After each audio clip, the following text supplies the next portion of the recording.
Buenas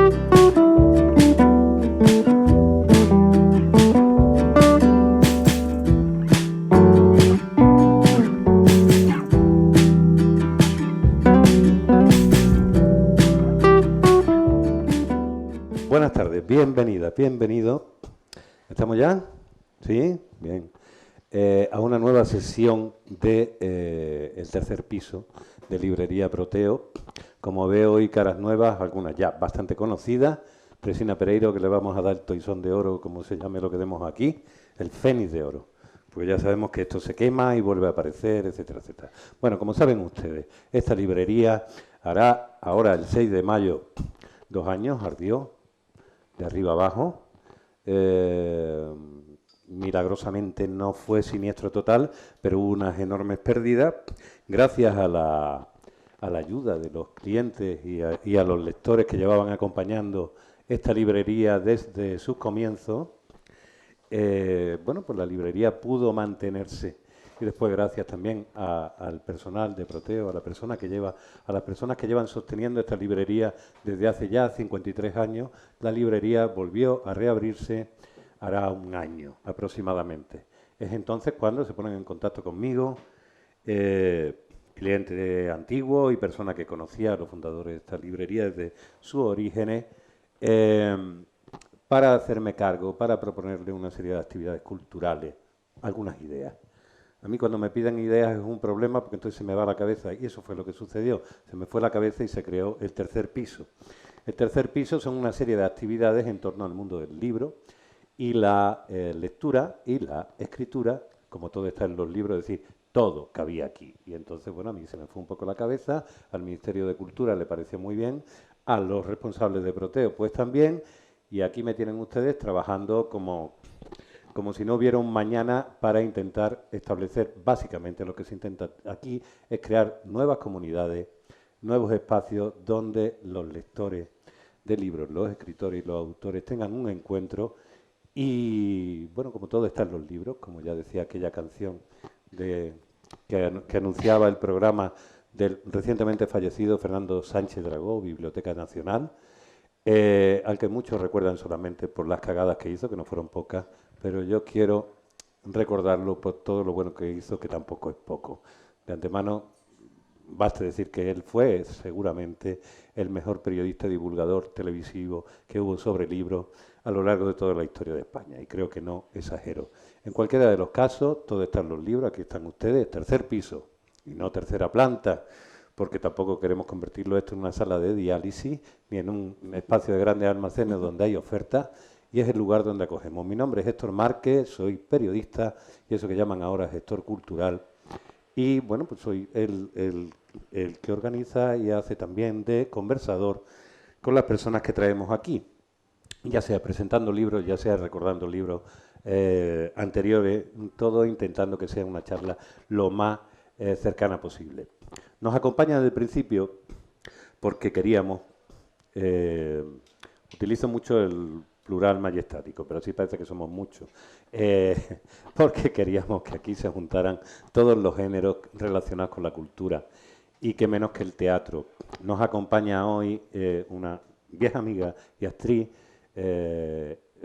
Leonor Regife, que desde el principio está prestando su voz para que ustedes también tengan la percepción de la literatura en la medida en que es leída. En muchísimas ocasiones nos hemos encontrado con grandes libros leídos por sus autores en las presentaciones que mejor que se hubieran callado porque los desgracian, y viceversa. También hemos visto libros que tampoco van a pasar a la historia, pero que bien leídos adquieren un gran realce. Al fin y al cabo casi todos somos hijos, si amamos la lectura y la literatura y los libros de alguna manera, porque hemos sido leídos en algún momento por otras personas. Y seguramente, bueno, seguramente no, seguro, en un principio lo que somos los seres humanos somos seres que contamos historias, y esas historias antes de que fueran escritas y publicadas y tuvieran un soporte físico eran contadas oralmente. Entonces, recuperando esa tradición y intentando honrar y ponerles un poco en antecedentes de la novela que vamos a presentar hoy, me llamaré Silver Stardust, de esta señorita que me acompaña aquí a mi derecha, Nuria M. M. de Martínez, que aquí como periodista lo vamos a decir todo, de Año, su primera novela, y ya contaremos de qué va, pero prefiero que primero reciban a Leonor Recife, que nos va a introducir en el mundo de Me llamaré Silver Stardust. Muchas gracias. Pequeñas fogatas iluminan la tierra áspera del descampado, que esa noche es un barrizal por la lluvia de todo el día. En dirección contraria, coches caros, furgonetas con mujeres y hombres gitanos salen del poblado. Se oye música de rumba y griterío de voces y risas. En paralelo a los coches, continúa el desfile de gente hecha polvo que arrastra su cuerpo en la noche. Silver siente frío en los huesos y ganas de ir al baño. Se distrae contemplando una fogata. Ilumina a un tipo que da la espalda a una de las tiendas de campaña dispersas por el descampado. Recuerda lo que le han contado del boxeador. No sabe si será verdad o no, pero ha oído decir que todos los kilos que ha ganado en los combates se los está metiendo por la vena. Que ha decidido vivir ahí, en las Barranquillas, dentro de una tienda, para simplificar las cosas. Sin medias tintas. Boxeador de altura, yonki de las cloacas. Todo o nada. Como él. Él también fue un ganador nato, un elegido de la fortuna.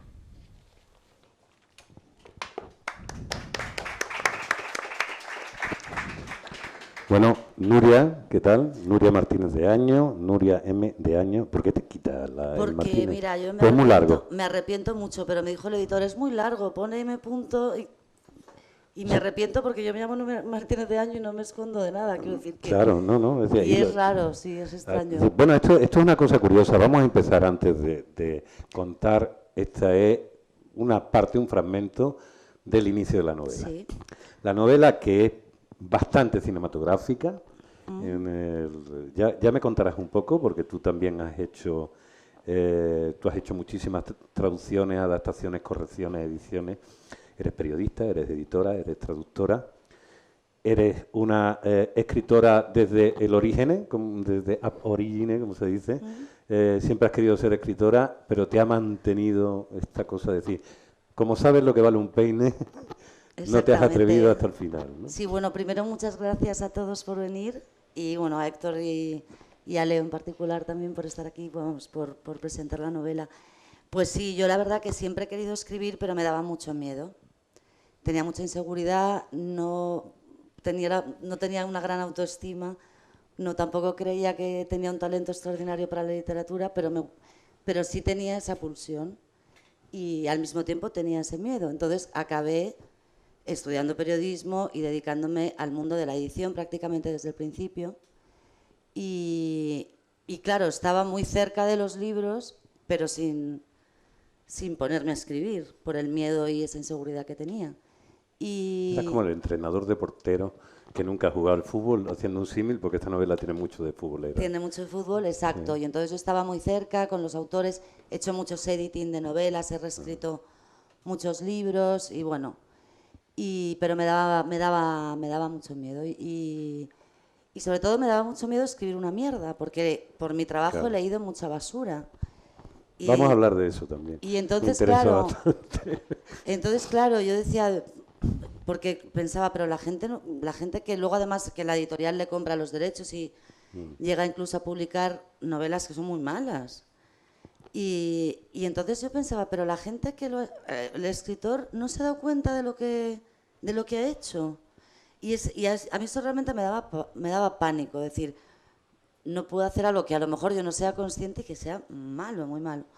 Bueno, entonces yo tenía ahí siempre mi comedura, pero al mismo tiempo tenía esa necesidad de escribir, sí, y esa pulsión de escribir. Entonces escribía de vez en cuando, escribía muy a salta de mata, si algún relato, tal. Y escribí dos relatos. ¿Estamos hablando de qué época? Estamos hablando de hace 13 años. 13 años.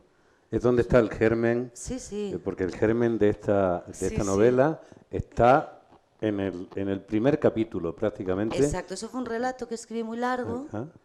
y era en primera persona y entonces luego me iba a apuntar a un curso de literatura y familia, porque yo sí que tenía ganas de contar una historia de una familia en esta época en la que pasa esta historia, en esos años 70, cuando yo era pequeña, en fin. Y no sé, tenía así como el eco de eso de quiero contar algo relacionado con la familia. Entonces vi un curso de literatura y familia que había que llevar 2 relatos. Entonces escribí el primer capítulo, también cambiado un poco, el primer capítulo de la parte de Silver Niño, de los años 70. Y la profesora era Laura Freisas, que es una escritora que seguramente mucho sobre todos literatura conocéis. femenina, claro. Y me dijo, oye, esto es muy bueno, esto es buenísimo, tienes que escribir, tienes que dedicarte a esto y tienes que escribir esta historia. Y bueno, y entonces fui, ya te digo, muy a salto de mata, la cogía, la dejaba y luego ya me lo empecé a tomar un poco más en serio y lo que hacía era, como tenía que trabajar y en el mundo editorial se trabaja mucho y se gana poco, además, que es una putada, pero se trabajan muchas horas y entonces, pues, lo que hacía para escribir era irme ir a coger un hotel, una habitación de hotel en alguna ciudad y escribir, pues de repente 5 días seguidos. Y un poco al principio lo fui haciendo así. Y una de las ciudades a las que vine fue Málaga. Ah, Y o sea, estuve, que esto está metido también dentro del origen. sí, en Málaga, porque además había pasado un momento de bloqueo diciendo yo no voy a acabar nunca la novela. A ver, parezco muy atormentada, luego no soy nada atormentada en mi Vale, vida vale. normal, pero... Pero bueno, por una cosa que te importa, tú sabías que era un paso importante, ¿no? Claro. Sí, y entonces fue un momento que ya dije, bueno, yo tiro la toalla, no la voy a acabar, porque había hecho toda una parte que no me gustaba, que me llevó 2 años, que tiré a la basura, bueno, yo ahí con mi lucha y tal. Y fue aquí en Málaga cuando me desbloqueé, cuando la historia se desbloqueó, yo me desbloqueé y, y empecé a escribir la segunda parte. Así que bueno, que estoy muy contenta de estar aquí y O sea, que esta parte, tu lucha, porque a mí me llegas tú a través de Presina, sí, que claro. Presina dice, tienes que ponerte en contacto y ya después leo algo de lo que haces aquí en la novela y ya me llama la atención. Porque Claro. es verdad que desde que esto está, esta historia, cuando yo era pequeño, incluso cuando era periodista no tan pequeño, en el diario El País, recuerdo muchas veces que a finales de los años 90 publicaba unos reportajes para El País, el boom de la narrativa malagueña. Estamos hablando que estaban Antonio Soler, Félix Bayón, que no eran malagueños, habían venido aquí, José Garriga Vela, Campos Reina, Guillermo Busutil, que escribía relatos, poco más o menos. Ya eso con nosotros era la leche. Poetas habíamos tenido a cientos. Poetas que además escribían plaquetes con 4 poemas a miles directamente. Y pintores también un montón haciendo... Pero eso de narradores no. Hoy en día yo siempre hago la broma y ahora que estoy trabajando aquí ya a hierro y lo veo más, que en cada comunidad de vecinos hay 18 escritores y 60 gestores culturales. Entonces, hay algo que ha pasado en Málaga en los últimos años, no sé si son las luces de Calle Lario que ha puesto pero ha existido un impacto importante y me interesa mucho lo que cuenta, porque a mí me da la sensación, yo como no tengo todavía la cosa de publicar, me da la sensación que se lee poco, que creo que si la gente leyese más, tendría un poco de prurito a la hora de publicar. Esa es y tu caso es un ejemplo, que es decir, tú eres fiel lectora y probablemente por eso después ya conoceremos con eso. Le tengo mucho respeto. Claro. A Y la literatura. hay una cosa, antes de meternos en el meollo, que vamos a contar esta historia que me parece fascinante por lo que cuenta y también porque creo que atraviesa, por lo menos todos los que estamos aquí, de alguna manera, su propia biografía y la biografía de una España en transición, de una manera de entender las relaciones paterno-filiales o materno-filiales, lo que significa la familia y de una manera y también de cosas que sucedían en su día y que normalmente se ocultaban. Entonces, esta mezcla que has hecho, donde el protagonista Silver parece que le pasa de todo, pero tiene mucha lógica. Esto lo hablaremos ahora, pero me sigue interesando todo ese proceso en el cual tú te dedicas a corregir la literatura de los otros. Un poquito aquí de Sálvame. Claro, hay mucho... Cotilleo y salsilla. ¿Cuántas personas, si se supiera cómo escriben, qué es lo que te mandan y después qué es lo que sale publicado, se te caerían los mitos? Claro, en el mundo editorial pasa eso, ¿no? Que una editorial puede contratar los derechos de un libro a veces solo por su argumento. Y realmente luego realmente la calidad literaria no tiene calidad literaria.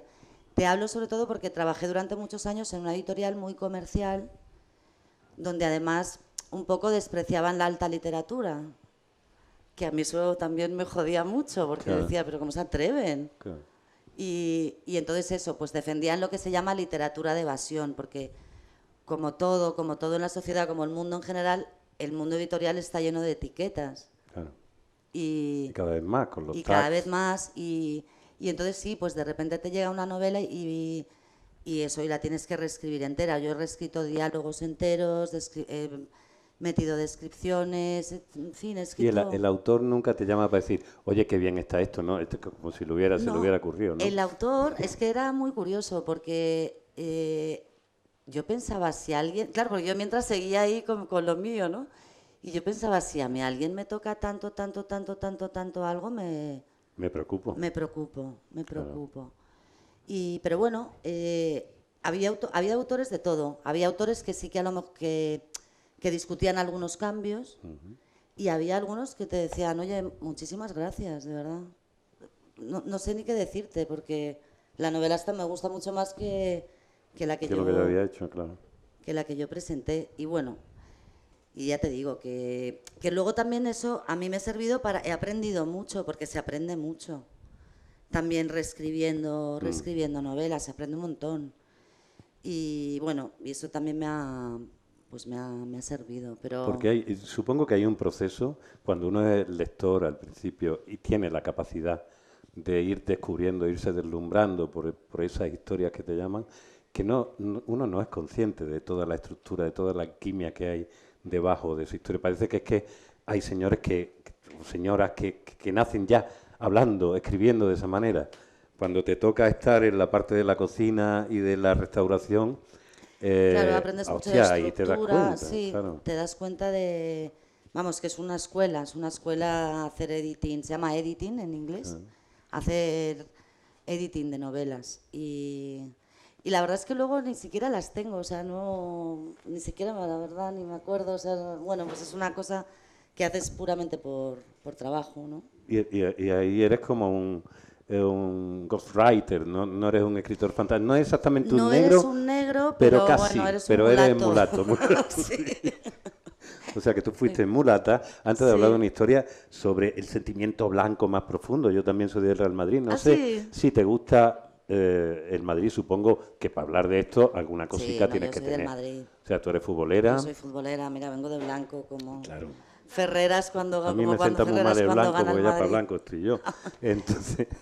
Sí, bueno, el fútbol realmente sí, el fútbol gravitaba en toda la novela, pero luego la gente que no le gusta el fútbol, porque es verdad que mucha gente que le gusta leer está muy reñida con el fútbol. Eso es una cosa que también me parece interesante, porque de alguna manera tiene que ver con nuestra generación.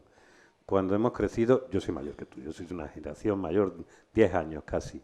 Tú eres de la generación de Silver. Yo soy Silver. O sea, por las edades yo soy Silver.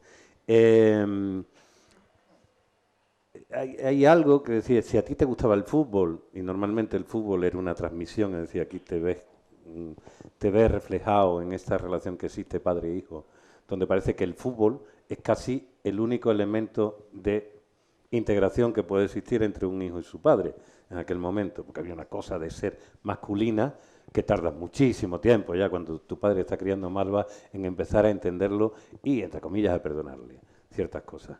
Pero yo siempre digo yo que no me llevaba nada bien con mi padre, que me fui de casa muy pronto y tal. Mantengo dos cosas que de él me vinieron. Uno, el Real Madrid, y dos, el bigote que tenía cuando a mí me gustaba mi padre todavía, antes de que dejó de... Y no me lo he quitado, y me llamo como él directamente. Entonces he entendido profundamente esa relación que hay de admiración y también de desencanto profundo, que es lo que explica digamos, la evolución del personaje Silver, que contémoslo. No sé hasta qué punto conviene aquí hacer spoiler o no Claro. spoiler. ¿Tú Hay qué gente sabes? que sí que ha leído la novela, pero sí, tampoco conviene mucho. Yo creo que es mejor no hacer spoilers. Lo que es verdad es que el fútbol puede unir mucho. El fútbol, un partido de fútbol de domingo en el estadio es como si fuera Navidad. O sea, es como una celebración. Porque tú eres Se de mo- Madrid, claro. Sí, sí, yo O soy sea, de que tú has Madrid. ido al Bernabéu de Sí, chica. sí, ¿Y tú te de acuerdas chica. la primera vez que fuiste? ¿O más o menos? Pues mira, la primera vez que fui al Bernabéu es impresionante, pero fue en un Madrid-Barça que jugaba Maradona. Alá. Y fui con mi amiga Bea, que es la sobrina de Presina, y la hija de Lulu, que es por quien yo conozco Málaga y por quien yo he venido a Málaga desde pequeña, porque me venía muchas veces con ellos. Y mi amiga Bea era del Barça. Y estábamos las dos. Pero entonces no, Y estaba las mujeres Maradona. en esa época no era esta cosa de ahora de reivindicación.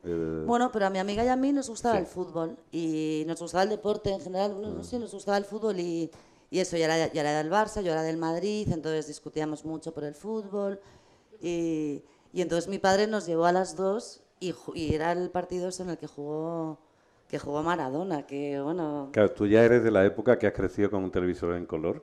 sí, pues no me acuerdo, Con Maradona, no me acuerdo, probablemente el no me Barcelona. acuerdo de quién ganó. Pero, no, alguna vez le ganamos, al Es Madrid que le yo ganó. creo que tenía 12 años o así. Es que no me acuerdo del resultado. Me acuerdo que mi padre gritaba mucho contra Maradona y mucho contra el Barça. Y mi amiga estaba ahí muy enfurruñada al lado. Porque ella era del Barcelona. Bueno, Yo es que solamente he ido una vez al Bernabéu, era jovencito cuando vivía en Madrid, hacía teatro allí, y fui la noche del 5-1 al Anderlecht. Para una vez que voy, me comí entero la tarta con crema y con y todos los regalitos dentro. Pero sí me acuerdo, porque ya digo, soy mayor, la cosa de ver el fútbol para mí era una cosa que se veía, bueno, que jugábamos los niños en la calle, tal y como cuentas al principio en el primer flashback de Silver, en el pasillo, siendo tú todo, todos los jugadores, el portero, el equipo contrario y el periodista y el periodista que va cámara. retransmitiendo y que va contando todo hasta que un día te carga algo mm, Sí, bueno, eso de no la podemos, casa, eso eso no nos ha podemos pasado a decir. todos, La, claro. la novela empieza en los años, a finales de los años 90, pero luego hay un salto, porque realmente es la historia de un adolescente más que del Silver adulto. Ahí el personaje, ahí digamos que está el héroe, que es el Silver niño, que es pues eso, que es muy talentoso para el fútbol, que es muy brillante, que es simpático, que es un tipo tierno, que es un encantador.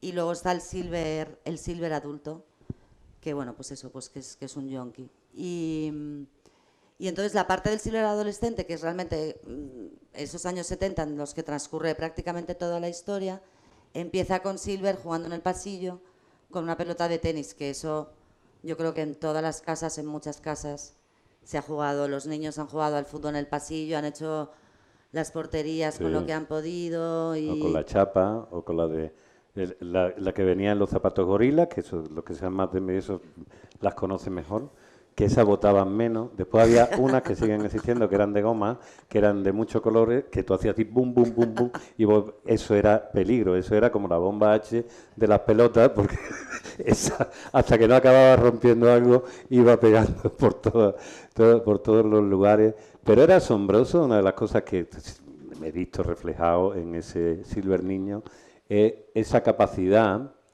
en una época donde no había ni internet, ni móviles, ni nada, y no existía esto que llamamos ahora ese déficit de atención masiva, donde ya te indican por dónde. Esa capacidad que tenían los niños, y digo tenían porque no sé si los pequeños actuales la siguen teniendo, ahí hay yo creo uno que sí, que está hablando, no sé si... yo creo que las tienen porque yo viví con los hijos de mi marido, que era cuando eran pequeños, y jugaban en el pasillo con una pelota de trapo, lo mismo, lo mismo. ¿De Y qué año me estás hablando? haciendo de, ¿Cuándo me estás hablando? No, del año de hace 10 años. Ah, hace 10 O años. sea, que, Vale, sí, vale, que los vale, niños vale. yo creo que sí que siguen. inventándose. Así me gusta, así me gusta. Y muérete de vergüenza. O sea, ya has pasado lo de me he cargado un cristal, como se entere mi madre o se entere mi padre, la que me va a caer. Tú has tenido que pagar los cristales. Salen caros los niños. Mira, mejor eso que después los psiquiatras de cuando son adolescentes. Los cristales que valen. Bueno, hay una cosa muy interesante en esta novela.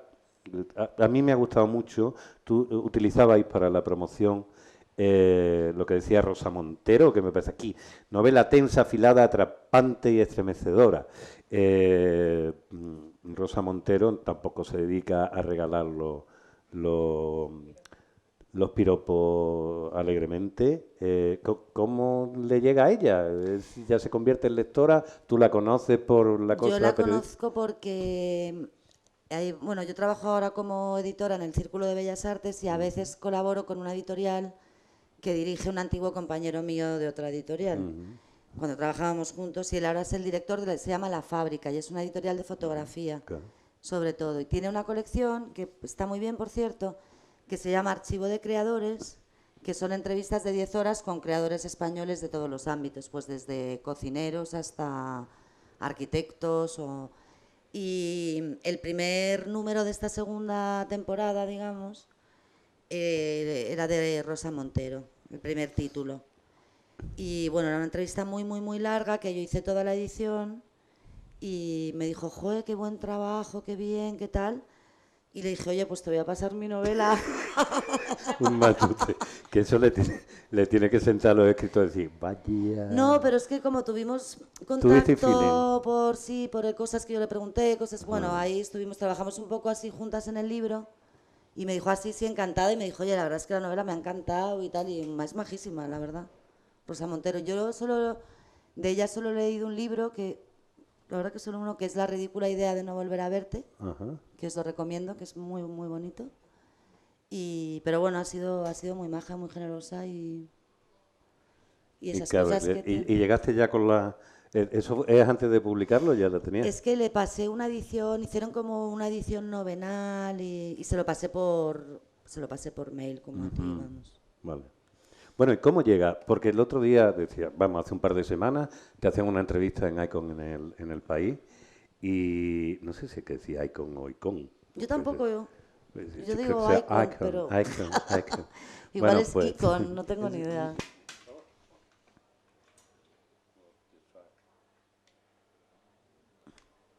Sí, ha vuelto, sí. Y donde decías en un titular un poco llamativo que a las mujeres de más de 50 años nadie quiere ir a publicarle una novela. A ver, es que la historia de esta novela, como ya os digo, que he tardado tanto en escribirla y todo, pues entre medias mis compañeros de trabajo iban teniendo puestos de responsabilidad en varias editoriales y una de ellas era la directora de la editorial Alfaguara. Okay. Y entonces había leído la primera parte y me dijo, mira tía, acaba ya la novela de una vez, acábala, porque está muy bien, porque no sé qué, y presenta la premio Alfaguara, Bueno, el caso es que a ella le gustó mucho la novela, porque me escribió, la he acabado, estoy llorando, qué bonita, qué tal. Y me dijo, si quedas finalista del premio Alfaguara, te la puedo publicar. Pero dije, pero ¿cómo voy a quedar yo finalista, mujer, del premio Alfaguara? Sí, a ver, primero aparte del jurado era colombiano, ganó una colombiana y quedaron finalistas 2 colombianas y aparte, bueno, no sé. Y entonces ella me dijo, es que por la edad que tienes... Ella fue la que te dijo. No te puedo publicar y esto lo están grabando, pero bueno... No importa. No sé si estoy siendo un poco indiscreta. Bueno, el caso que... Aquí publicamos a personas de más de 50 años y a mujeres concretamente. El caso es que me dijo... También mujeres. Ella me dijo que realmente las editoriales ahora están buscando mujeres más jóvenes. Están buscando escritoras de 29, 30 años, más jóvenes. Gente... Y sobre todo, y eso ya tuvimos una conversación, vamos a abrir ese melón aquí ya que estamos, con perfiles de Instagram y redes sociales. No te disculpes, vamos, aquí, las cosas sobre la mesa. Que sí, tiene ahí un Instagram que ni toca desde hace 2 o 3 años, muy bonito, por cierto, una fotografía muy bonita, ni Facebook ni nada. Claro, es que yo Digo, no mujer de tengo... Dios, no lo de las editoriales, que ahora mismo llega una editorial y dice, ¿cuántos seguidores tienes en Instagram? 150.000, te vamos a publicar 1.000.000. La leche.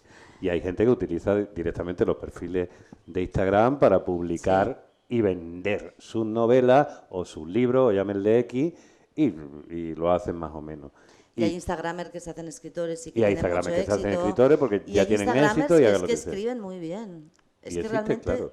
hay luego Instagramers que tienen que No, son de muy hecho, además, interesantes. yo creo que, es decir, en la medida en que nos hemos convertido ya en fuentes de comunicación, cada uno de nosotros, y que la tecnología ha llevado a que las redes sociales sean nuestra publicación, nuestro pequeño periódico, televisión o radio, que somos nosotros mismos, las cosas que hacemos, lo que nos importa, etcétera, etcétera. A mí cuando me dicen que ahora se escribe y se lee menos que en otras ocasiones, digo que No. nada más lejos de la realidad. Otra cosa es que se lean libros físicos en estos formatos y todo eso, que se sigue editando por encima de las posibilidades, en mi opinión. Sí. Pero yo creo que se escribe y se lee más que nunca, porque es que las horas de móvil o de ordenador tienen que contar, ¿no? O que nada más que vale como lectura aquello que esté repujado y encuadernado. No lo sé, ¿qué es lo que opinas? No lo sé, a ver, yo creo que, hombre, que te publiquen una editorial tiene valor. Hombre, claro. Yo creo que sí, eso tiene valor. Pero bueno, lo que estábamos hablando antes de lo de publicar, eso también luego en la agencia literaria me decían, es que mira, buscan historias, por ejemplo, de mujeres que se van al rural, como Un amor de Sara Mesa, o Ah, claro. Lo de... buscan esas tendencias. O sea, las editoriales tienen, como la moda, Sí. como el mercado en general, tienen tendencias. Y los editores, cuando van a las ferias internacionales de libros, persiguen títulos sobre tendencias anuales. Y sí, es así. Y así funciona. Entonces, para mí realmente ha una sido un milagro. transexual fluida, violada, que va al mundo rural y allí está bien. Y allí come montan raíces. una nueva Y ahí come eólica, raíces, sí. inventen un nuevo sistema de energético. Sí, no, por ejemplo, también otra cosa que me dijeron es una novela que nos va a costar colocar porque es una novela escrita por una mujer, pero es una novela muy masculina. Es una novela protagonizada por hombres, es una novela en la que la voz la tienen los hombres y donde las mujeres son sombras realmente. Las mujeres, por ejemplo, el personaje de la madre, Claro. que en su silencio es un personaje muy potente, es una sombra. Porque como además toda la historia la vemos a través de los ojos de Silver, y Silver tiene una malísima relación con su madre, apenas se dirige en la palabra, entonces la madre ni habla, en la novela prácticamente no habla. Y también eso representa un poco la mujer en esos años 70 pues que se había casado con la persona no adecuada, que su marido la maltrataba. Y que no tenía Sí, voz porque las 2 o 3 veces y que que no intenta tenía- alzar la voz, lo que le Le toca es la dices, paliza "Tú cállate", directamente. sí. Claro. Entonces, bueno, pues eso, que realmente también me decían, es que es muy difícil una novela que es escrita por una mujer pero que no habla de mujeres, que es más difícil de vender, ¿no? De vender a una editorial. Y luego también me decían que otro problema que tenía la novela era el fútbol, porque me decían, las novelas de fútbol no venden nada. Claro, pero yo luego, lo que os decía antes, que al final nos hemos ido, que aunque mucha gente lectora no le gusta el fútbol, yo en mi test que he hecho, un gran test de una investigación de mercado, porque le mandé la novela a todo aquel que conocía, que le gustaba leer y que la quisiera leer, y les preguntaba, ¿y el fútbol os ha cansado? ¿Y el fútbol? Y entonces me decían que no, que es eso, que aunque el fútbol está gravitando ahí en toda la historia, no se hace pesado, no es una novela de fútbol. Pero también los editores me decían que el fútbol vende pocos libros. A mí Bueno, eso me llama mucho la atención. Sí, es que te dan... Nunca lo he entendido. Antes es verdad que nos vamos bifurcando como hacen las conversaciones habituales, ¿no? Es verdad que nuestra generación, la mía sobre todo, crece con un sentimiento, digamos, de incompatibilidad entre una ficción que además está relacionada con otras épocas y tal, y cualquier prurito intelectual o creativo o artístico. Era como si no pudieran convivir en ti ambos monstruos que eran importantes, y hasta que Valdano, que es un momento que se puede decir históricamente un jugador del fútbol del Real Madrid, todavía jugador, en el año 87 escribe en la revista de Occidente un ensayo que se llama El miedo escénico, que hablaba precisamente de esa épica que tenía la Quinta del Buitre de enfrentarse, y lo hace con tal nivel literario que se nos cae, digamos, se nos cae la venda del ojo, es decir, esto se puede hacer. Hay que recordar una cosa, esto ya se venía haciendo en toda Sudamérica, los libros de Galeano, un montón de autores argentinos han hablado de fútbol y sin ningún tipo de vergüenza, y han demostrado que se puede tener los pies en cada caso. Al fin y al cabo, el fútbol no deja de ser un juego que representa la épica y que yo digo muchas veces, al margen de otras historias que también hay que analizar, digo muchas veces que menos mal que las personas juegan al fútbol y no se siguen cortando las cabezas en el Coliseo, es decir, no van a muerte. A veces se terminan peleando si beben, pero bueno, ya sabemos lo que les pasa a los chicos, sobre todo a los varones, cuando beben mucho y creen además que tienen patente de corso para hacerlo. Dicho esto del fútbol, que yo creo que está ahí muy bien equilibrado, hay una cosa que sí me parece muy interesante en eso que tú hacías, que es que de alguna manera está escribiendo el origen y las formas de toda una serie de generación, y ahora que se está hablando, que la gente más joven está hablando de las nuevas feminidades, masculinidades e identidades, que ya ha llegado de pronto a un lugar donde ya no sabes qué ponerte, pero no por falta, sino por exceso. Aquí lo que sí se explica un poco cuáles eran, por lo menos los modus operandi, de cómo funcionaba ese tipo de masculinidad. No cabe ninguna duda que tóxica, pero yo creo que haces una cosa fantástica, que es que no juzgas, simplemente describe. Claro, tú como lector dices, hostia, este padre es un cabrón, pero de pronto vas diciendo, es como es como los hombres que eran entonces, y este chaval es lo que era, y también fue como los jóvenes que fueron después. Sí, realmente eso todos, lo cuentas muy bien, todos son de su época, o sea, claro, son realmente prototipos en cierto modo. El padre pues es el típico hombre hecho a sí mismo, pues eso, que ha salido, bueno, que se ha hecho a sí mismo, que tiene un don para los negocios, que hace lo que le da la gana, que es un cabrón con su mujer con pintas, que tiene acojonados a los hijos, porque también es un poco ese modelo de hombre de esa España preconstitucional, autoritario, y que aquí se hace lo que yo digo porque sí. Y luego está también ese personaje, o sea, me servía para explicar esa época, explicar esa confrontación generacional que existió entre los padres y los hijos, ¿no? Con el hermano, hay un hermano mayor que pues que se hace hippie, que era otra cosa, también es otro, digamos, personaje prototípico de esos años 70, que tiene un gran conflicto con el padre. Y sí, y luego Silver, efectivamente, claro, Silver es un producto de todo eso, ¿no? Porque realmente el libro lo que yo creo que cuenta es la vida afectiva de una persona, pues eso, de los adolescentes en los años 70. Es un poco su vida afectiva, también es importante los amigos. Y la incapacidad también de manifestar esa emotividad. Digamos, esa emoción en los momentos en que habla Silver con alguno de sus hermanos, donde se produce todo digamos, este ritual, donde también el rito de iniciación de la droga está presente.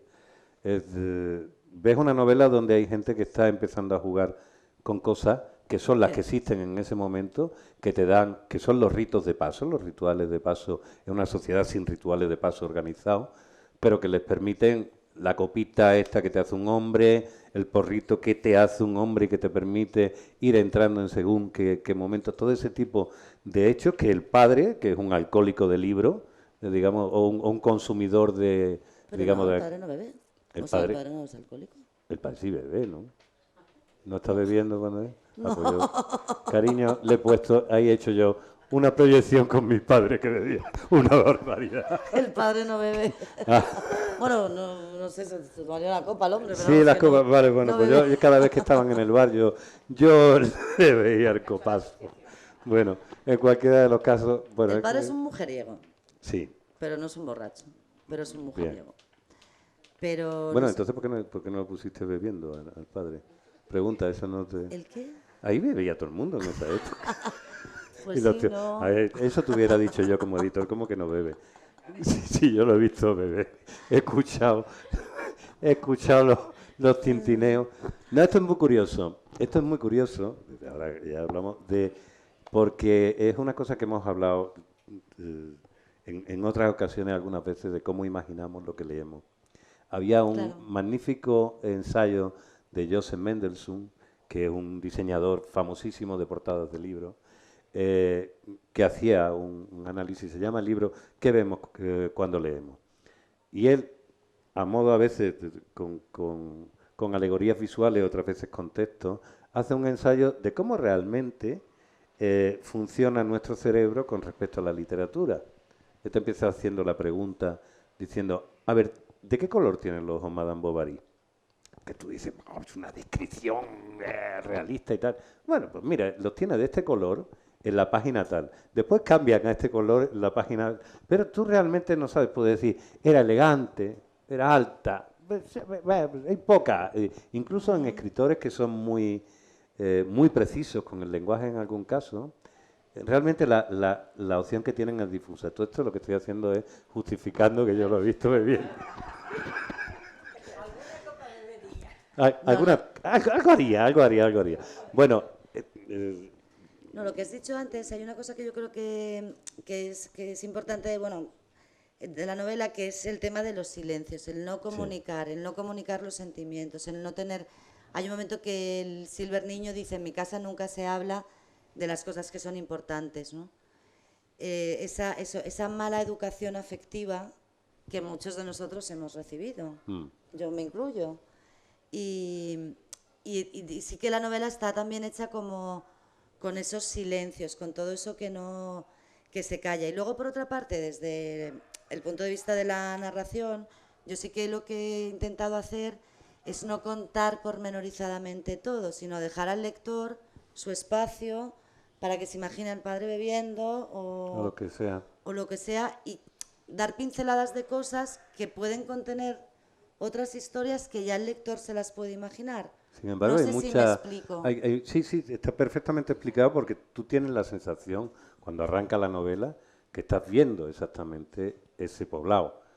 Después, cuando ya vas con más precisión, si queréis haciendo análisis de texto, dices, a ver, hay dibujos y pinceladas de cosas. Ni sabemos cómo es el coche exactamente, sabemos que una cunda. Yo no sabía lo que era una cunda, fíjate, lo tuve que buscar. Son los taxis que se dedican Son los coches a llevar a los colectivos. yonkis directamente. Y, y tú, en cambio, ves muchísimo realismo.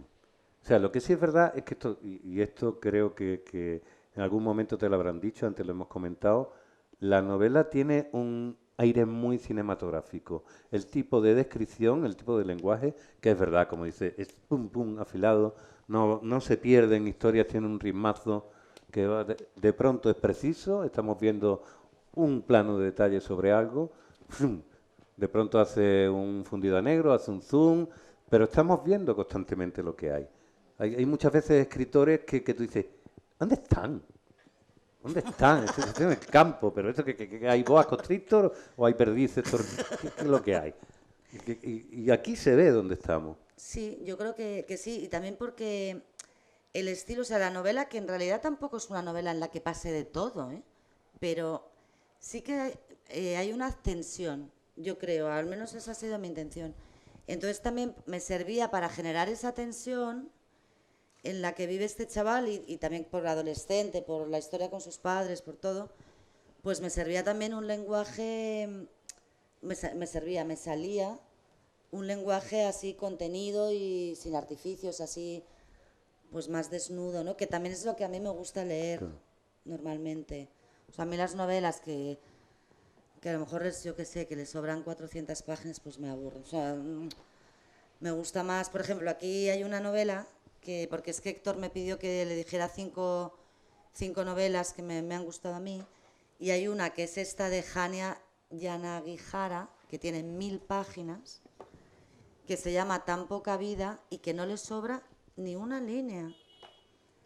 Bueno, Quiero decir te que has pues, adelantado, vamos a ir a perdón. este... No, no, no, no, está bien. No, Aquí es que quiero entramos y decir salimos, que como lo que siempre. quiero decir es que o sea, era para corregirme a mí misma de que hay novelas que le sobran muchas páginas. No lo digo porque sean gordas, quiero decir que esta novela no le sobra ni una palabra, pero que sí que a mí me gusta más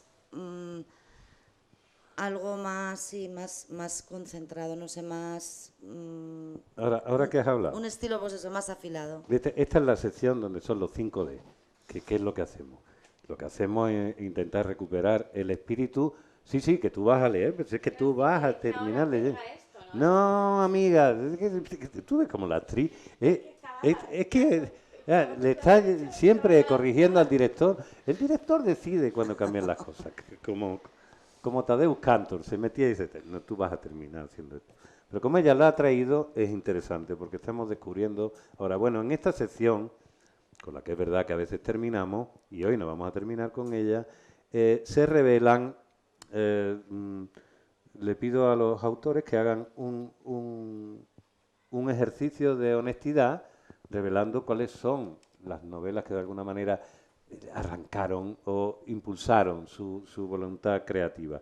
Y a la vez nos recomiendan estos títulos, por si ustedes quieren. Recordamos que esto es una librería, que los libros están a la venta y de eso viven las librerías. Entonces, vamos a ir al origen, porque supongo que si buscamos alguna, ya que estabas hablando de eso, tenemos que hablar del extranjero de Albert Camus. Claro, yo realmente leí este libro muy joven, era muy jovencita, y realmente yo dije, yo quiero escribir así. Yo si escribo voy a escribir como este señor. Porque a mí me parece un genio de la literatura. Y ese libro para mí fue un libro fundacional. Todo, no sé si os acordáis, si alguno lo ha leído, que es, bueno, pues es un libro que leíamos, pero toda la descripción que tiene de la luz en toda la novela es que es brutal. La presencia de esa luz cegadora, de argel, y esa sensación, ¿no?, de estar abrasado por sí mismo, o sea, por la vida, pero que lo materializa muy bien a través de las descripciones de la luz y, en fin, no sé, pues eso, a mí me pareció una novela fundacional y luego eso, tiene un lenguaje sin artificios y al mismo tiempo muy bello, la verdad.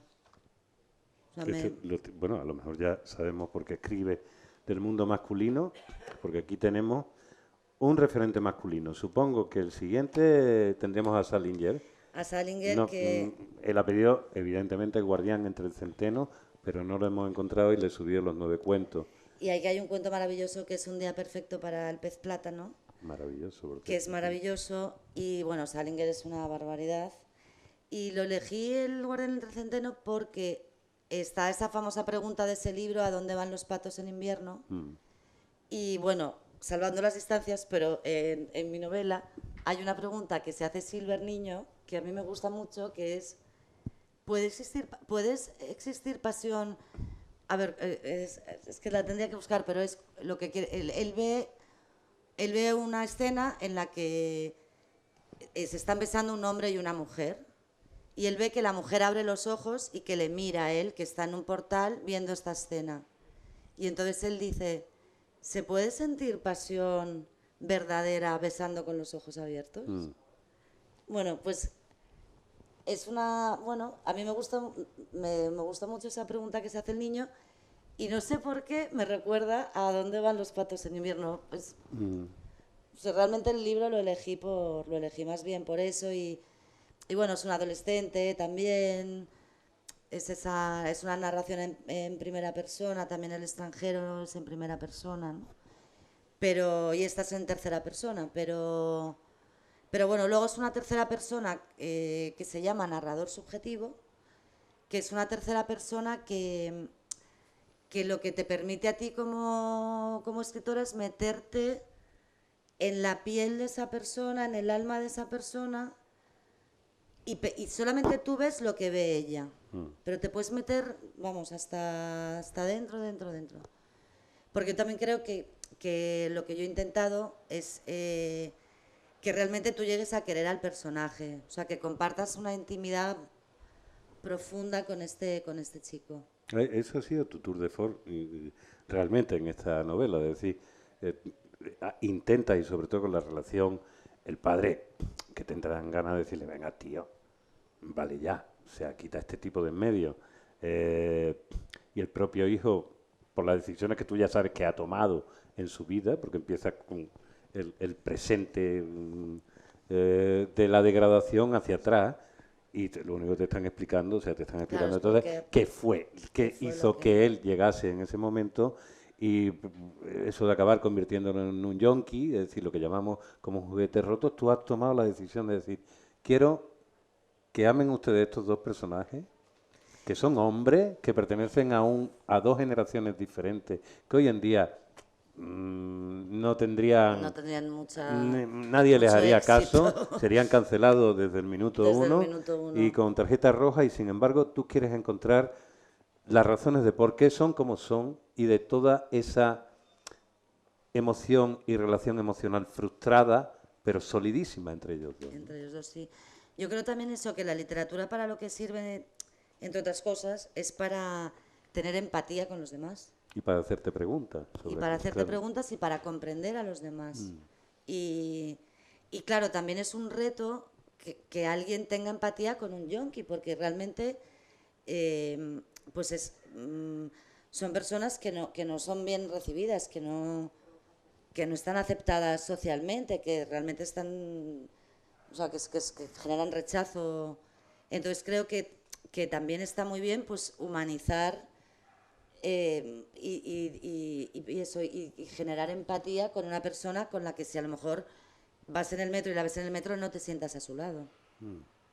Y bueno, eso creo que es un reto. Y además una cosa que yo creo que hace valiente, aparte de que representa la historia, que es meterte precisamente con la heroína, que ha sido siempre de la gran rechazada social por todo lo que ha significado, la peor estudiada y mucho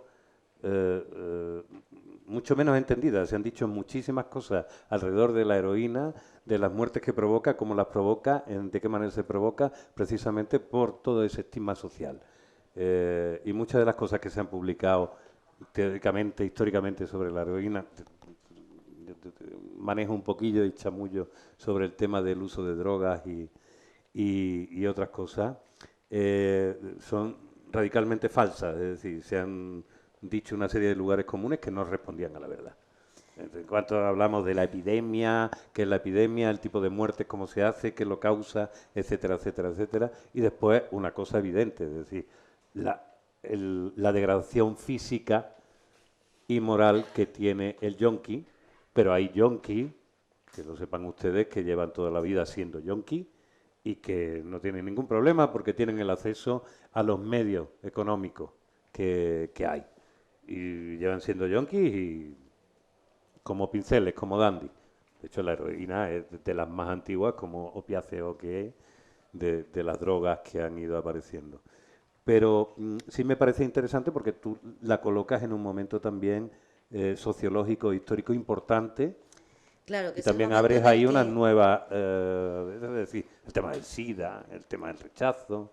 es el momento en el que en los años 70 es cuando entra la heroína en España. Claro. Y al principio era una droga bien considerada, muy cara, que muy poca gente se podía permitir y que la gente tomaba en sitios públicos, más o menos, o sea, en fiestas o así, y no, y como puede ser la cocaína o pudo ser la cocaína, no lo sé, que también era una droga muy extendida y lo seguirá Y siendo. lo sigue siendo, lo Y sigue lo siendo. sigue siendo. Pero Y yo creo socialmente, como no deja esa marca, ese estigma, pues Exacto, está socialmente aplaudida, no. sí. Entonces yo creo que es eso, que aparte había ese gran desconocimiento, ¿no? La gente no sabía lo que estaba haciendo al principio, era un gran desconocido y luego realmente fue una tragedia, murió muchísima gente. Yo me he informado y creo que entre mediados de los 80 y mediados de los 90 o así murieron como 30.000 personas en España solo de sobredosis, que es muchísimo. Es algo que se ha silenciado. A ver, ¿qué llamamos sobredosis? Es que hay un problema ahí que tenemos.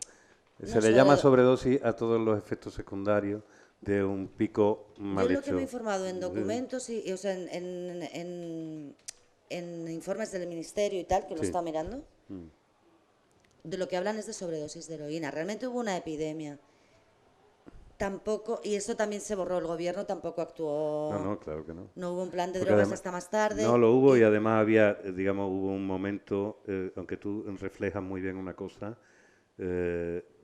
Silver pertenece a una familia de clase alta, por lo tanto que tiene los posibles para acceder a un dinero y acabar entrando en ese mundo, aunque hay toda una ilícite sobre en qué momento pasa ahí. Y eso es verdad, es decir, el sitio donde más atacó la heroína fue en los hijos de gente con un cierto nivel claro, adquisitivo. entró por ahí porque era gente que se lo podía permitir. Y luego, bueno, así una cosa graciosa que me dijo un amigo, tengo un amigo que fuma porros. Sí. Y bueno, tengo muchos que fuman porros. Y aquí en Málaga es un deporte nacional. y entonces me dijo mi amigo, Nuria, la novela me ha encantado. Solo hay una cosa que te tengo que recriminar, que es la confirmación de esa teoría que siempre odié, que del porro se pasa a la heroína. Exactamente. Eso te lo iba a comentar. Realmente... Del mismo modo que hay un momento donde pones al principio el uso de la hierba, y realmente en esa época la hierba prácticamente no existía, y menos aún en sitios como Madrid. Se usaba muy poco, era muy mala. Era muy esta presencia de digamos de la marihuana ya como es muy reciente, y solamente en según qué lugares. Mira, lo que venía era el hachís. Pero bueno, yo tampoco soy una gran experta en el mundo de las drogas. Cuando quieras saber algo de droga y me preguntas. Pero vamos a seguir, si te parece, con esta parte, porque Leo aquí nos está esperando con la parte... Tira la piedra y esconde la mano. Nos bifurcamos un poco por aquí y por allá. Las correcciones. Cormac McCarthy con La carretera. Bueno, esa es una novela que la he elegido porque es una historia de un padre y un hijo. Cormac McCarthy es un fuera de serie. Tiene también una prosa muy contenida, muy bella, porque escribe para mí increíble. O sea, crea unas imágenes y es... Y luego eso es una historia entre un padre y un hijo que prácticamente son de los pocos habitantes que quedan en el planeta. Es una historia apocalíptica y hubo una película, no sé si os suena. Sí. Y bueno, y un poco te lo he dicho por eso, porque es una historia entre un padre y un hijo. No tiene que ver con el padre de Silver, porque este padre lo que quiere es salvar a su hijo, mientras que el padre de Silver, como le da tan mala educación a su hijo, pues que también eso puede ir con lo que va a leeros ahora Leo,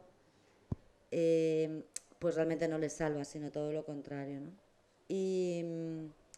Y bueno, y Cormac McCarthy yo se lo recomiendo a todo el mundo. Es un escritor fabuloso. Oye, ¿y tú cuando estabas ya metida en la novela, que como has contado, una novela de largo recorrido, empieza, la dejas, te vas, no puedo, vuelves a sacarla, ¿te vas a otros autores para decir, ¿cómo haría esto, o no? Ya cuando es contigo dices, no. Ya lo que tenga que ser será. Sí, la verdad que luego cuando lees hay cosas que dices, anda, mira esto que... Qué bien lo ha hecho. Qué bueno, que viene resuelto esto, pero no creo, sinceramente, que tenga... No lo he hecho. ¿Y tú te has editado a ti misma aquí? Sí. ¿Has podido disociarte? Sí, yo me he editado como una loca, sí. Yo lo he escrito, lo he reescrito, lo he vuelto a ver, la coma, el punto, no, aquí el punto y coma, como una loca. De hecho... Me dijeron los editores que era la primera vez en la historia de la editorial que no habían hecho una corrección en la novela, Ok. en el manuscrito. Claro, me dijeron, se nota Se nota que sabe. que tienes oficio Y no te ha de... costado, porque eso dicen, muchas veces los escritores dicen que el arte te convierte en escritor cuando ya de verdad te importa un pepino tirar cosas que has hecho y Ah, todo no, yo eso. he tirado ¿Cómo? mucho Tú que... has tirado, ¿no? Yo hice toda una parte que pasaba en los años 80 que la tiré a la basura. Eso está en el espíritu, porque tú hablas incluso de ello, has hablado en entrevistas, de los años y está en el espíritu de lo que tú has imaginado, pero después desaparece de la novela. Desaparece. Pero luego está muy bien, si alguien aquí escribe o quiere escribir, está bien a veces tirar cosas por mucho tiempo que le hayas dedicado, porque luego te van a servir para la historia. Luego vas con más recursos a la historia y es como un colchón que tienes. Y lo que pasa es que tienes que atreverte a tirarlo. Vamos, que hay que tirar muchas cosas, yo creo. Hay que tirar. Eso deberían saberlo. A estos que tú corriges de vez en cuando, hablando de corregir, las correcciones. Y luego de esta Francis. novela, que no sé si alguien la ha leído, Las correcciones.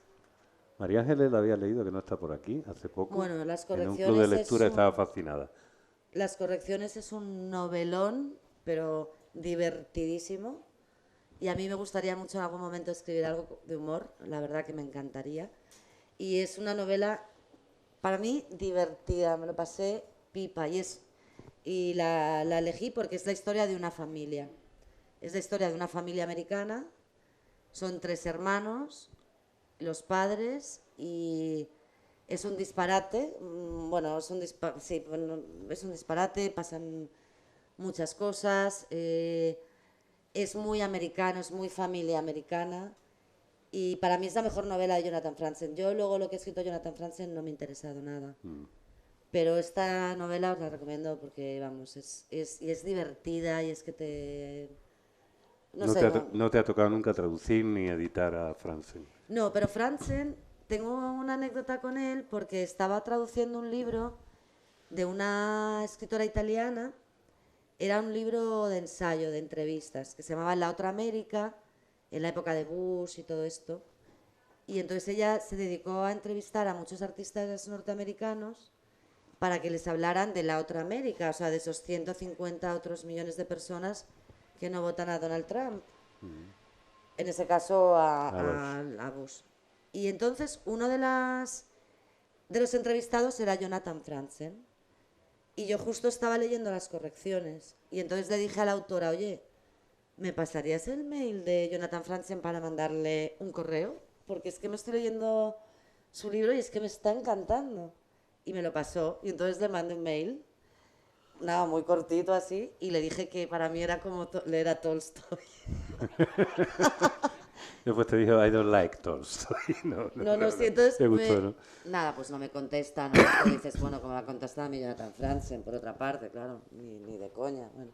Pues no me contestaba.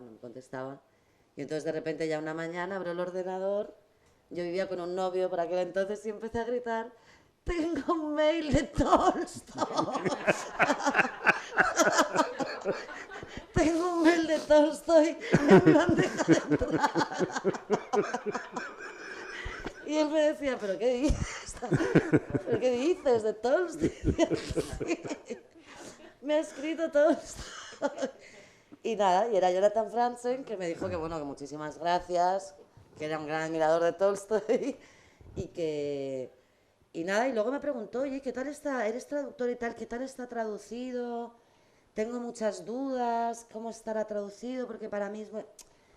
Claro, porque luego me imagino que si te traducen, joder, es que sí que puede ser una preocupación de decir, ¿y cómo me habrá traducido? Y me decía, ¿y el traductor qué tal es? Y ¿Tú traduces solo del inglés o de otros no, yo idiomas? traduzco del italiano. Del italiano, vale. Bueno, el italiano y el español son...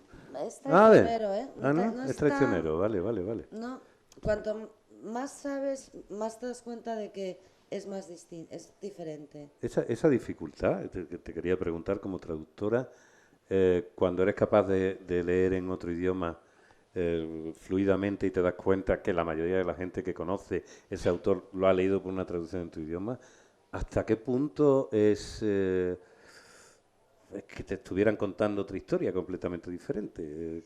Dices de leer un libro en italiano, por Sí, ejemplo, en mi o sea, caso, es hay que yo si muchísima lo leo en italiano diferencia. no lo leo en español. O si Claro. lo leo en español no lo leo en italiano. Quiero Ok, decir que no... que solamente conoces las versiones en español de las que tú O has en hecho. italiano, claro. Ok. Pero sí que a lo mejor leyendo traducciones, es que también he corregido muchas traducciones. Entonces, sí que también ahí si vas muy atentamente, te das cuenta de Cuando corriges traducciones de otros, tienes que tener el el original cerca. original y te das cuenta de Y ahí sí. dices, uff, qué poco se... Claro, porque lo que es más importante para traducir no es tanto conocer el otro idioma, que sí, como el tuyo. Claro. Es más importante escribir bien en castellano. Y no hay una cosa que tiene que ver con la eufonía propia de cada idioma, es decir, hay idiomas que independientemente, yo Sí. supongo que la traducción va mucho más al contenido de lo que está pasando. Y sin embargo, a mí me parece que lo más importante de un idioma es su sonoridad, porque que eso se da por hecho porque escribe en su propio idioma. Pero Sí, después tienes la manera, es traducirlo, verdad que cada idioma, claro, tú tienes una manera de construir una frase, si cambia, lo cambia. Y por eso lo tienes que amoldar bien a tu idioma, al español, vamos. vamos a ir con tan poca vida que ya has hablado un poco. Bueno, y este libro os lo tenéis que leer, tiene creo que 1000 páginas, a ver, 1002. 1002. Tiene 1002 páginas, tiene un título maravilloso, Tan poca vida, que me parece... Y este título, bueno, lo he elegido porque es una barbaridad de novela, porque habla de la amistad, porque también en Silver, la historia de Silver, tiene también importancia El grupo de amigos. el grupo de amigos. Porque para el adolescente no hay nada como un amigo. La amistad para los adolescentes es la vida, vamos, es la vida de un adolescente, o sea, sus amigos. El grupo de amigos que nos hemos dicho que montan un grupo, que El de ahí grupo de sale amigos, el nombre el grupo de amigos de Silver Silver montan un Stardust, grupo claro. y ellos son muy fans de David Bowie, porque, bueno, David Bowie era el momento que había sacado el disco de Ziggy Stardust, Yo creo que fue cuando tú naciste, ¿no? Bueno, en puede el ser. 71, 71, por ahí, sí. Uy. sí. Y bueno, y a Silver es muy fan de David Bowie y entonces montan un grupo y el grupo se llama Las Arañas de Marte. Y entonces por eso él se llama, tiene como su nombre artístico de músico Silver Stardust. Yo creo que os estáis aburriendo un poco.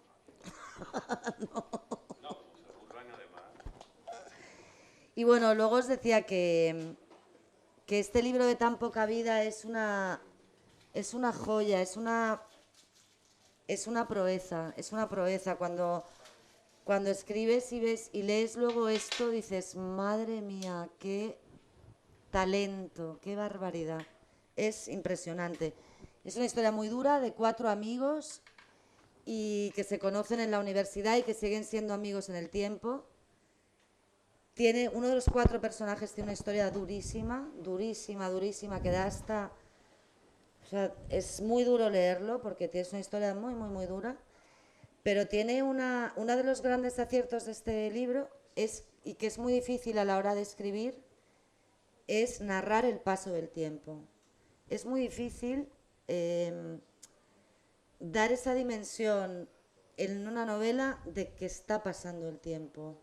No sé si es que también Sí, igual. Sí. Y esta mujer, que tiene un nombre impronunciable porque se llama Hanya Yanagihara, bueno, pues es que lo hace, vamos, chapo. Es una maestra, la verdad. Es una barbaridad. Además, al peso, creo que es el que sale más barato.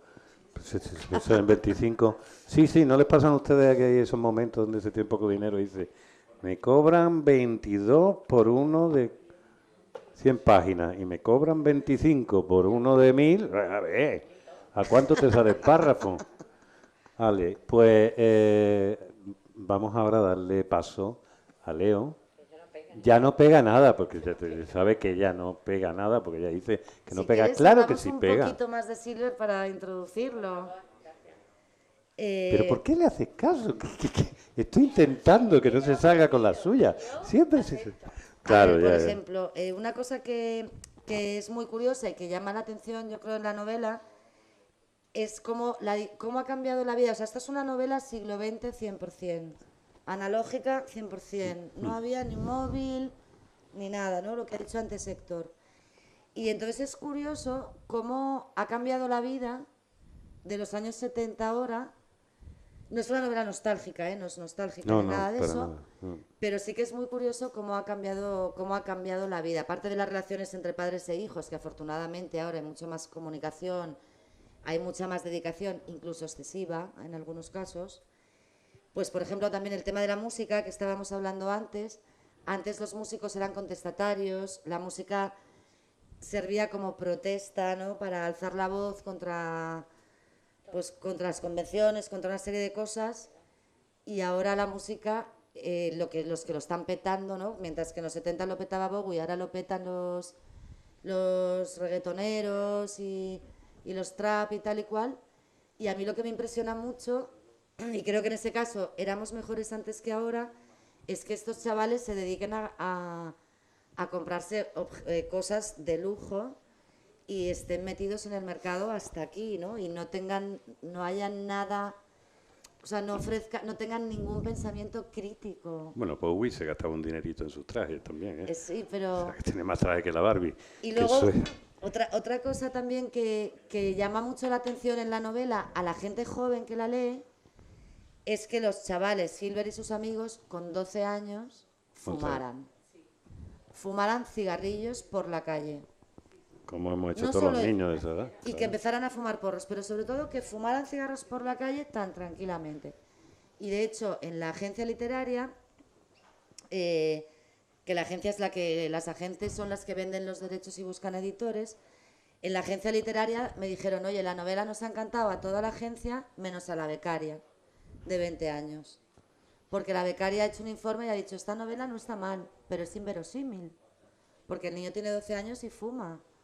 Y no solo eso, si es que fuma y encima va solo por la calle. Claro. Cuando Dice, se "Y compraban eso-". los Winston sueltos. Claro, Ahí está. claro, dice, y es que eso no se lo cree nadie. Esto es que es imposible. Entonces, pues me chocó mucho decir, joder, la gente joven, ¿no? Ahora, no, claro, no tiene ni idea de cómo eran la adolescencia en esos años 70. Y luego, por otra parte, al final, por mucho que haya cambiado el mundo y por mucho que estemos en otra película ya, la adolescencia tampoco ha cambiado tanto. Lo En que es el su- espíritu de la adolescencia, no. Claro. Lo que es el espíritu de la adolescencia y lo que le pasa a Silver en la novela, que de repente descubre que su padre, que para él era el mejor padre del mundo y que lo sabía todo y que era, bueno, Dios en la tierra, pues cómo se le cae ese mito. Y eso es lo que le pasa a todos los adolescentes. En el caso de Silver, la caída es bastante trágica. Es más trágica a lo mejor que otra persona que tiene 12 años y una buena relación con su padre y esa gran complicidad con su padre, ¿no? Pero sí que también la novela habla también pues de eso, de cuando tú descubres que tus padres pues no son lo que parecían. Está perfectamente. Ahora que nuestra...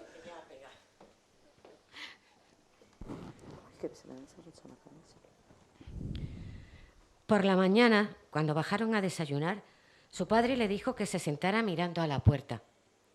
Silver supo enseguida por qué. De repente empezaron a entrar al comedor, uno detrás de otro, todos los jugadores del Madrid. García Ramón, Amancio, Vicente del Bosque, Miguel Ángel, Santillana, Turiño, Perry. Su padre le guiñó un ojo y le dio en el hombro para que se levantara a hablar con ellos. Pero Silver se quedó inmóvil, pegado al asiento, sin saber qué sentía y sin poderse creer que aquello fuera verdad. Su padre, que era muy descarado, se levantó y se paró a saludar al nuevo entrenador y le hizo un gesto a Silver para que se acercara.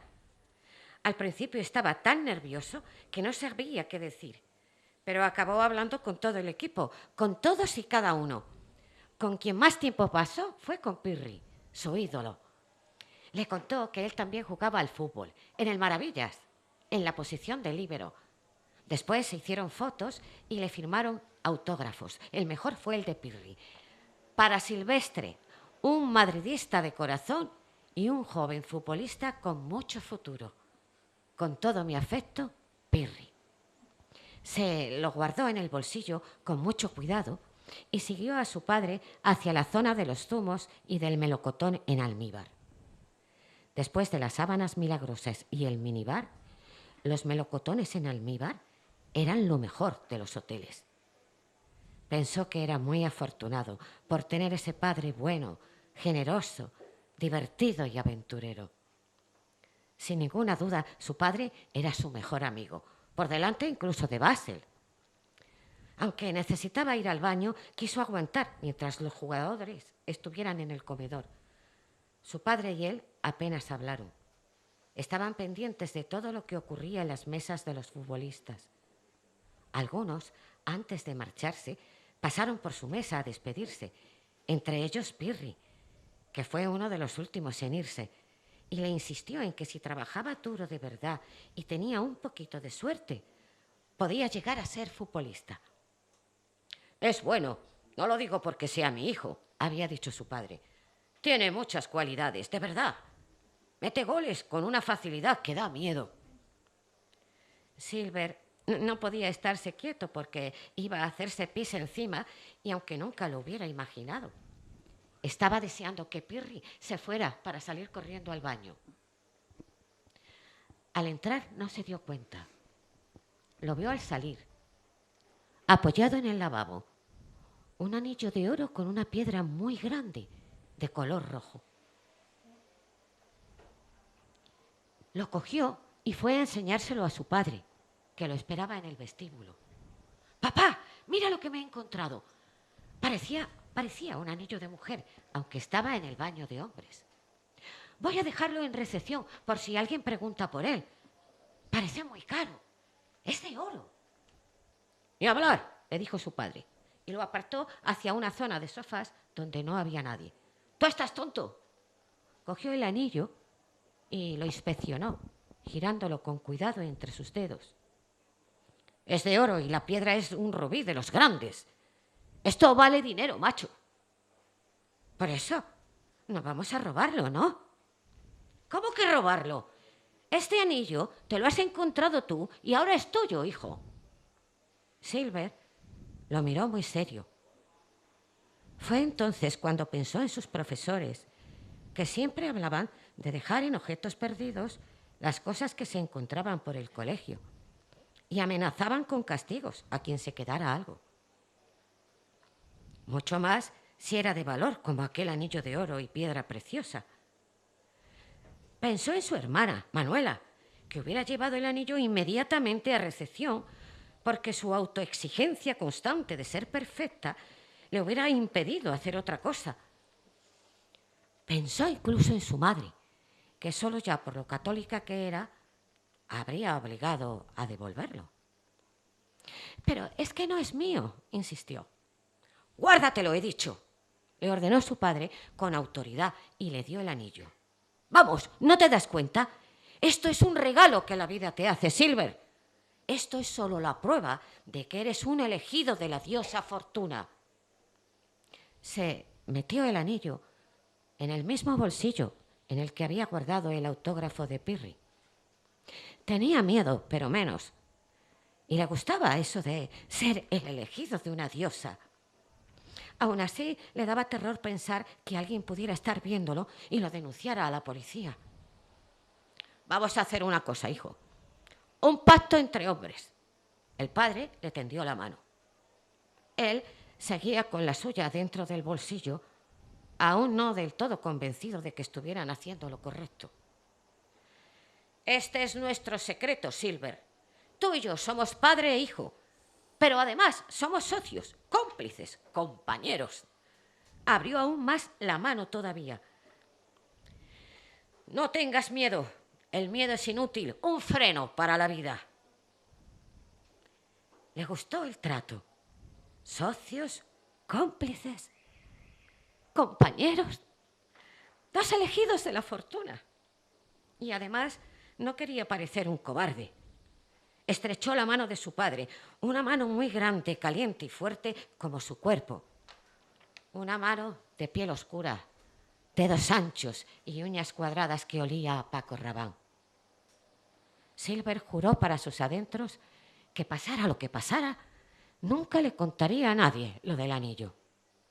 Y nunca, nunca jamás, por nada del mundo, traicionaría a su padre.